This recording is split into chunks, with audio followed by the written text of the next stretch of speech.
I used to believe I didn't need love. Not because I was above it. No, love simply never felt reliable, predictable, efficient. My parents died when I was 23. My sister was 16 and drowning in grief while I was suddenly responsible for a household, a child, and a budding company. Grief pushed me into control. Control pushed me into power. Power pushed me into isolation. That isolation, it became my oxygen. People call me the Ice Queen of Tech. I prefer consistent. So when Derek, my ex-husband, a man who only ever loved the reflection of power, filed a lawsuit claiming I was mentally unstable, I did the logical thing. I built a contingency plan. A CEO with a family looks stable, balanced, rooted. A CEO with no one looks volatile, replaceable, vulnerable. I couldn't afford vulnerability. So I did what I always do. I broke the problem down into variables. A family is a structure. A husband is a variable. Stability is an outcome, and outcomes can be engineered. I spent 8 months studying every employee in the company, not their resumes, their patterns, their weaknesses, their loyalty curves, their breaking points. That's when I found him. Marcus Webb, night custodian, single father, financial strain, emotional devotion, high compliance likelihood. Everything about him was statistically predictable. But the photograph, the first one my security chief gave me, changed everything.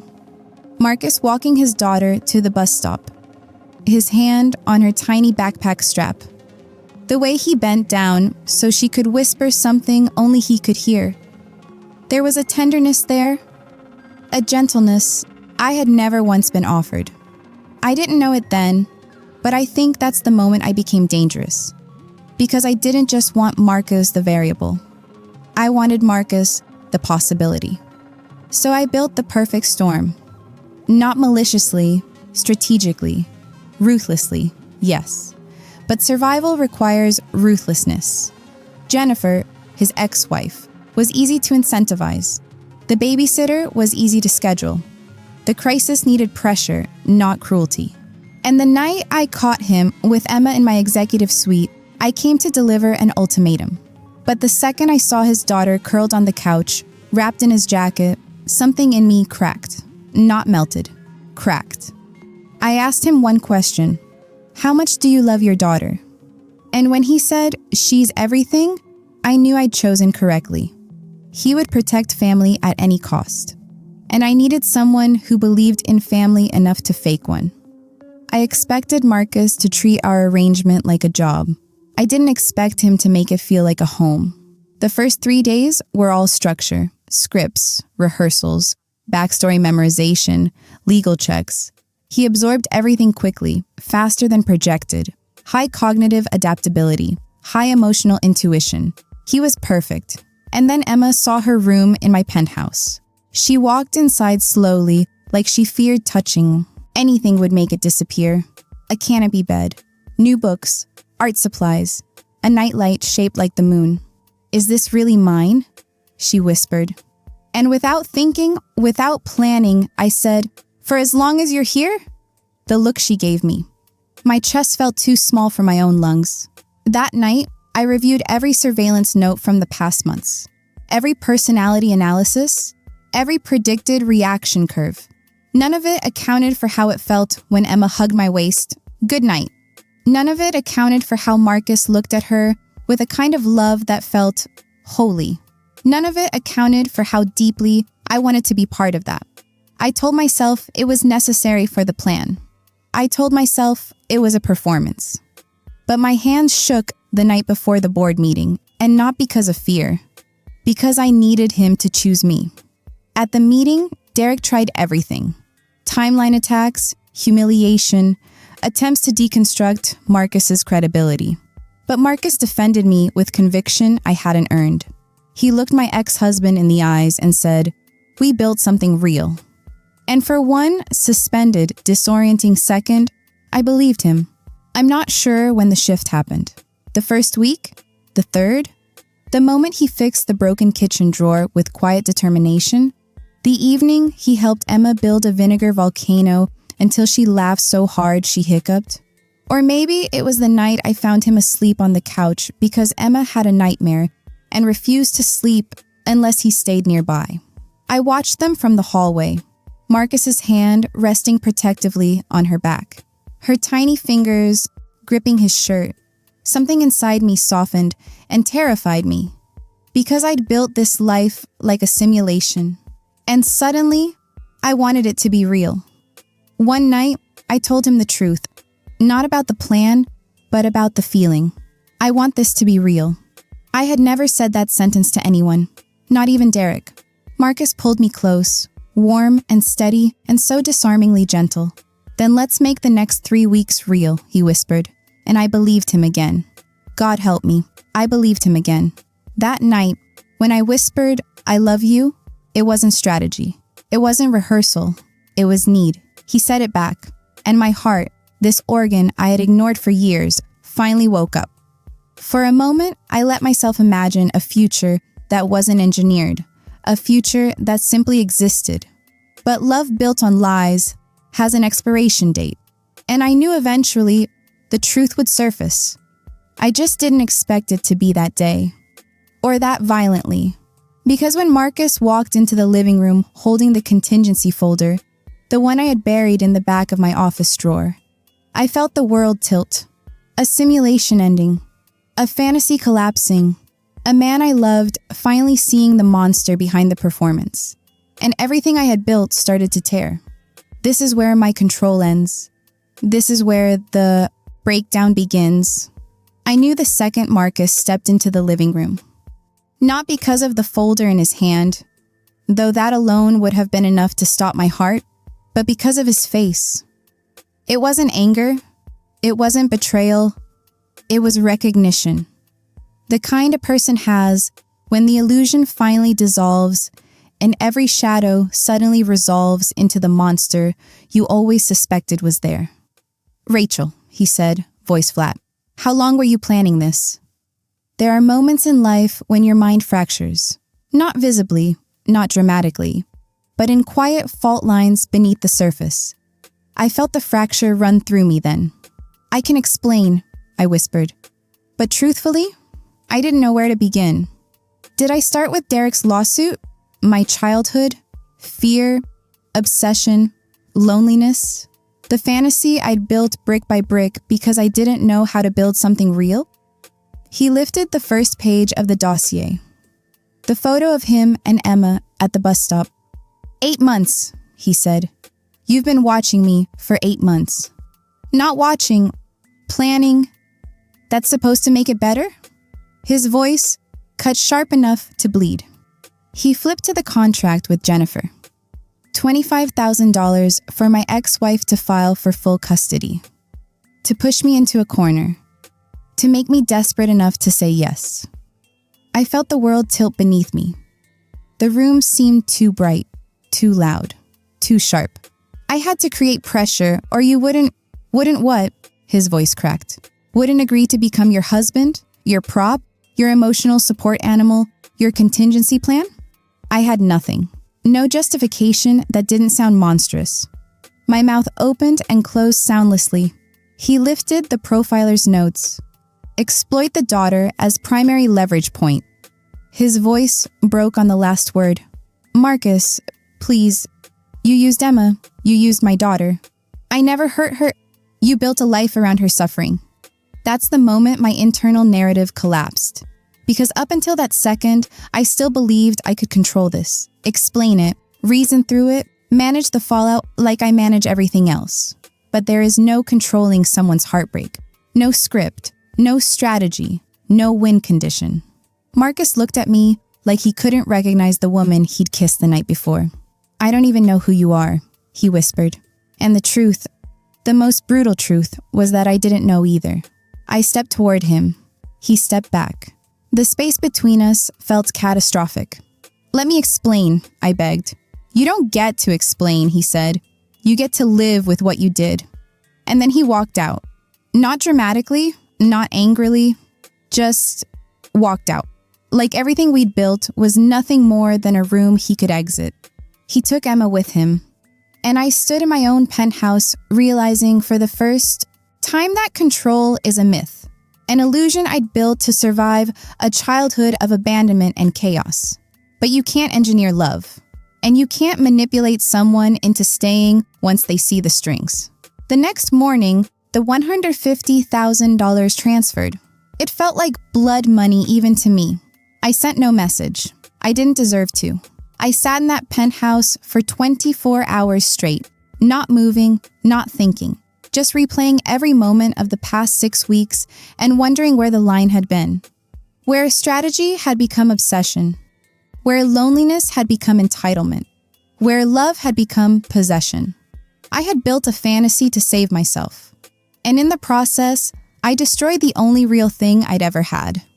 The day after Marcus left, Patricia, my lawyer, told me something that chilled me to bone level. He wants to meet with the board, she said. Of course he did. Of course he would. And I deserved it. Because if Marcus told the board everything, I wouldn't just lose him. I'd lose my company, the only thing I'd ever truly earned. But I didn't try to stop him. Because he deserved to speak. And I deserved to be unmade. 2 hours later, I sat at the head of the boardroom table, hands folded so tightly my knuckles ached. The board members murmured to each other, curious, confused. They had no idea what was coming. When Marcus entered the room, I felt the air shift. He didn't look at me at first. He looked at the board. 3 months ago, he began, Rachel hired me to pretend to be her husband.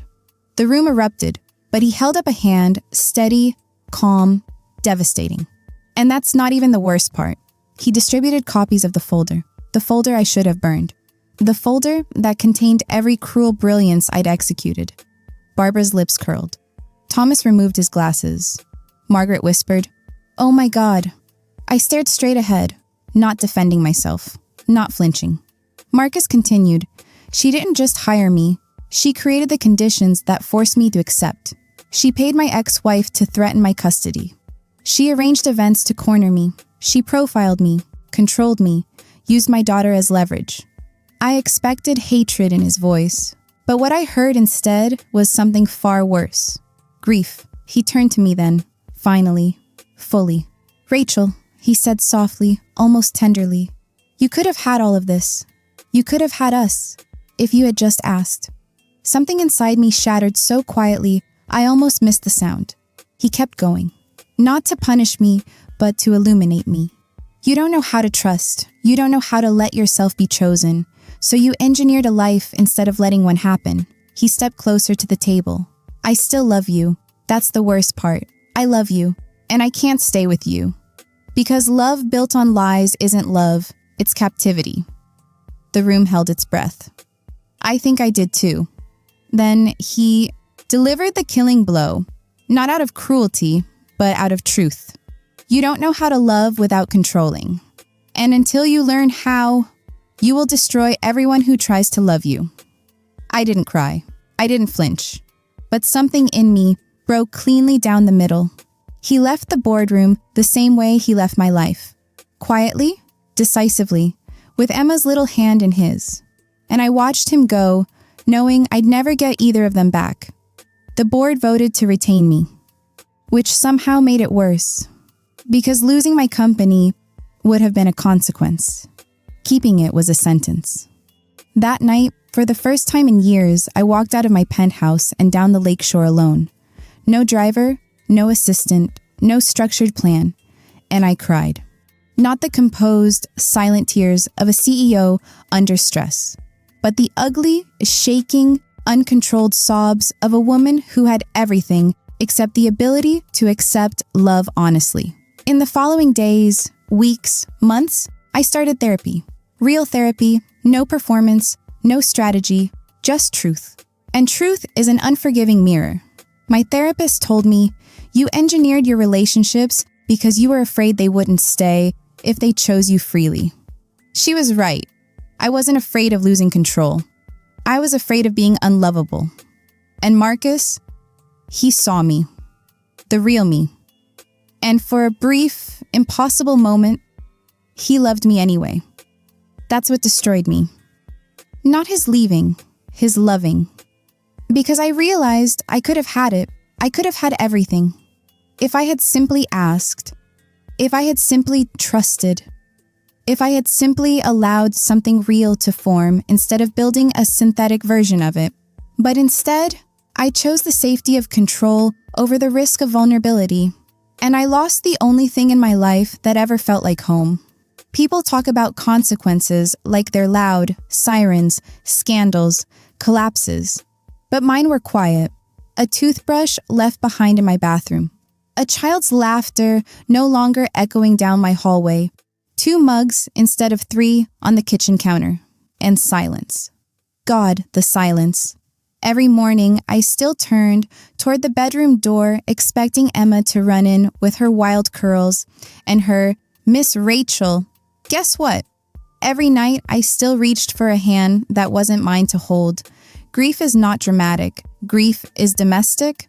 It lives in the way you fold laundry too carefully, the way you leave lights on in empty rooms, the way you sleep on the edge of a king-size bed. I kept working. I always work. It's how I've survived every loss in my life, bury the wound under productivity. But Marcus wasn't a wound. He was a mirror. And therapy forced me to look at that mirror every week. My therapist told me a truth that hurt more than losing my company ever would have. You didn't fall in love with Marcus because he was safe. You fell in love with him because he made you feel seen. And you've spent your entire life avoiding that. She was right. I built a world where no one could hurt me. And in the process, I hurt the only people I ever loved.